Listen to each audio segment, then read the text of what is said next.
बिस्मिल्लाहिर्रहमानिर्रहीम। अस्सलाम वालेकुम माय यूट्यूब फैमिली। आप सब कैसे हैं? मैं अल्हम्दुलिल्लाह ठीक हूँ और उम्मीद है कि आप लोग भी ठीक होंगे। अल्लाह ताला आपको खुश रखे, आबाद रखे, जहाँ भी रहें खुश रहें। तो हमारी सुबह हो चुकी है और मैं आ गई हूँ किचन में। तो मेरी तबीयत रात से ही अच्छी नहीं लग रही थी, तो इसलिए मैं रात में किचन वगैरह साफ़ नहीं करी थी। बर्तन वगैरह ऐसे ही करके रख दी थी टब में। और फिर मैं किचन में आ गई थी चाय बनाने के लिए। चाय मैंने चढ़ा दिया है और किचन में पक भी गई है चाय। और फिर मैं सोची चाय लेके थोड़ा सा नाश्ता वगैरह कर लेती हूँ, तो मैं प्याला वगैरह लेके आई और चाय निकाल रही हूँ। तो मैं चाय काली पी रही हूँ क्योंकि हम लोग काली चाय ही पीते हैं ज़्यादातर। और मेरा गला भी ख़राब हो चुका है और इसीलिए मैं दूध नहीं डालूँगी, काली चाय ही पीऊँगी। और मैं चाय लेके जा रही हूँ। अभी मैं कुछ खाने का मन नहीं कर रहा है, मगर मेरी अम्मी बोल रहे एक बटर खा ले, थोड़ा सा खा ले, तो वो निकाल के दिए। तो मैं नाश्ता करने बैठ गई। नाश्ता करने के बाद मैं तबीयत सही नहीं लग रही है, तो इसलिए मैं दवा लेने जाऊंगी। सोच रही थी कि दवा लेके जाऊं, लेकिन हिम्मत नहीं हो रही थी, तो मैं किचन में आ गई थी। किचन में आज सिर्फ मैंने दाल चावल ही पकाया है और आटा गूंद के रखा हुआ था कल का वो फ्रिज में, तो वो मैं निकाल के बाद में पकाऊंगी। तो मैं दाल चावल पका ली हूँ, तो दाल को बघार दे रही हूँ। आप देख सकते हैं मैंने अक्खी मसूर की दाल पकाई है और उसको बघार लगा रही हूँ। हमारे गांव में इसको दाल छौंकना भी बोलते हैं। तो प्याज लाल हो जाएगी, ज़ीरा वगैरह, तो मैं इसी में कोतमीर धुल के डाल दूँगी काट के। उसके बाद दाल में डाल दूँगी। दाल हमारी हो चुकी है और हम लोग खाना खाने के टाइम पे रोटी बनाने के लिए मैंने फ्रिज में से निकाल के रखी थी आटा, तो थोड़ा देर बाद बना रही हूँ क्योंकि जो है आटा ठंडा ठंडा रहता है फ्रिज से, तो 1 घंटा पहले ही निकाल के रखते हैं। तो मैं रोटियां बना रही हूँ, आप लोग देख सकते हैं। और मैं रोटी बना के और उसके बाद में इसको दस्तरखान पे लेके जाऊंगी क्योंकि दस्तरखान लग चुका है। हम लोग सब लोग खाने के लिए बैठ चुके हैं। तो मैं रोटी बना रही हूँ। देखिए मेरी रोटी कितनी खूबसूरत, इतनी अच्छी हो रही है। रोटी भी एक अल्लाह की नेमत है। रोटी रहे तो घर में कुछ भी रहे, इंसान लगा के खा सकता है उसको। अचार, सिरका या चटनी ही पीस के खा सकता है। बहुत ही टेस्टी लगती है ऐसे रोटी खाने में। मैं तो ऐसे ही खाती हूँ।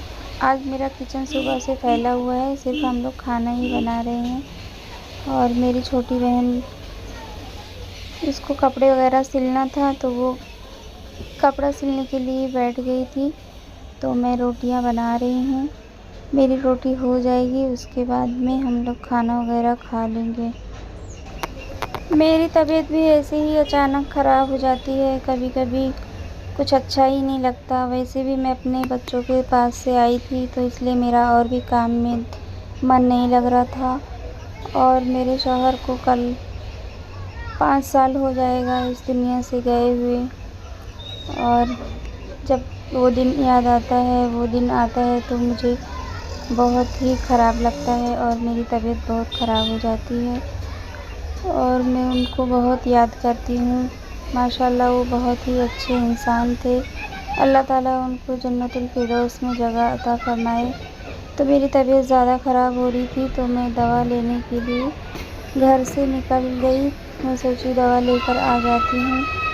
बाहर का मौसम भी बहुत ही अच्छा हो रहा है और बारिश वगैरह का टाइम है, इसलिए जो है अच्छा लग रहा है बाहर भी निकलने, वरना बहुत गर्मी होती है मुंबई में। तो मैं दवा खाने पहुँच चुकी हूँ। दवा खाने गई तो बहुत ही ज़्यादा रश था और इतने ज़्यादा लोग थे बैठने की भी जगह नहीं हुई थी, तो मैं थोड़ी देर खड़ी ही रही। उसके बाद में 2-3 लोग निकल के गए तो मैं भी बैठ गई और मैं वहाँ से दवा वगैरह लेके घर पे आ चुकी थी। शाम हो चुकी थी तो मैं अरबी वगैरह पढ़ाने के लिए बैठ गई और बच्चों ने अरबी पढ़ने के लिए आ चुके थे अपने टाइम पे, तो याद भी नहीं हुआ था इन लोगों को। तो मैंने बोली तुम लोग थोड़ी देर याद करो, फिर उसके बाद में मैं सबक सुनूँगी। तो बच्चे लोग याद करने बैठ गए और माशाल्लाह बहुत ही अच्छे बच्चे हैं और बहुत अच्छे से याद करके आते हैं और यहाँ पे भी मैं याद करवा के ही भेजती हूँ इन लोग को। तो देखिए आप लोग कितने प्यार से, कितने खूबसूरत लग रहे हैं बच्चे, इतने अच्छे से पढ़ाई कर रहे हैं। तो मैं फिर उसके बाद में इन लोगों को पढ़ाई करके भिजवा दी। भेजने के बाद शाम में मैं सोची क्या बनाऊँ, तो मेरी अम्मी फ्रिज में सब्ज़ी ला के रखे थे, तो मैं सब्ज़ी काटने बैठ गई थी और मैं सोची इसको अपने गांव के स्टाइल में बनाती हूँ।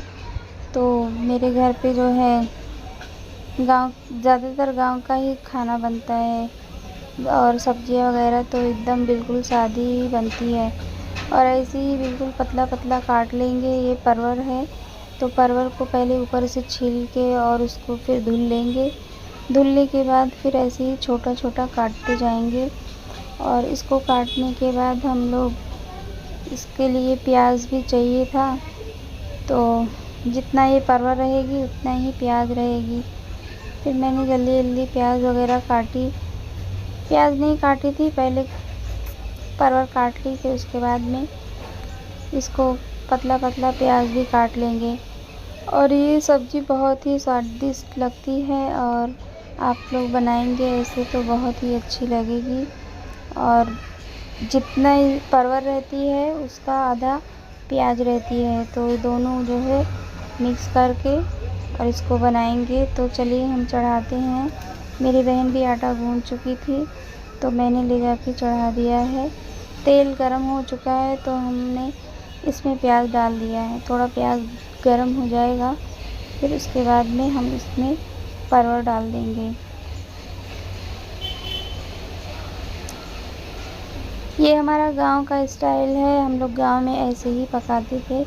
हम लोग छोटे छोटे रहते थे तभी जो है गांव में ऐसे ही बनाते थे मेरी अम्मी और दादी लोग। और मैं गांव में ही रहती थी, मेरी शादी होने को हुआ था तो फिर मैं बम्बई आई थी, तो जब से फिर बम्बई में ही रह गए हम लोग और फिर यहीं पे रह गए। फिर मैं अपने ससुराल भी रहने लगी थी। फिर जब तक मेरे शौहर थे मैं ससुराल में ही थी। उसके बाद में बच्चे लोग थोड़ा बड़े हुए तो मैं ससुराल से यहाँ पे आ गई थी और हॉस्टल में बच्चों को डाल दिया है मैंने हिफ्ज़ पढ़ने के लिए। बड़े लड़के का 10वीं हो चुका है। जब तक मैं अपने ससुराल में ही थी, ससुराल में रहने के बाद अकेले वहाँ पे भी खाना बनाना सब कुछ अकेले करना था, तो इसलिए मैं अभी अम्मी के घर पे आ गई हूँ। और बच्चे लोग जब पढ़ के आ जाएंगे, स्कूल तो अभी पढ़ाना है इसलिए छोटा है थोड़ा, छोटा वाला, तो दोनों जन को मैंने मदरसे में डाल दी हूँ। उन लोग का हिफ्ज़ हो जाएगा फिर आके फिर स्कूल की पढ़ाई करेंगे इंशाल्लाह। आप लोग मेरे वीडियो को, चैनल को लाइक करें, वीडियो को, चैनल को सब्सक्राइब करके और फिर उसके बाद मेरे वीडियो शेयर भी करें ताकि मेरी वीडियो भी आगे जाए। अल्लाह ताला आपको खुशाबाद रखे, अल्लाह ताला आप लोगों को हर बुराइयों से बचाए। देखिए मेरी सब्ज़ी तैयार हो चुकी है और उसके बाद में हम खाने के लिए बैठ जाएंगे। और आप लोग मेरे बच्चों के लिए दुआएं करें और मुझे भी दुआ की ज़रूरत है क्योंकि मेरी तबीयत सही नहीं है। तो मिलते हैं फिर अगली वीडियो में। अल्लाह हाफिज़।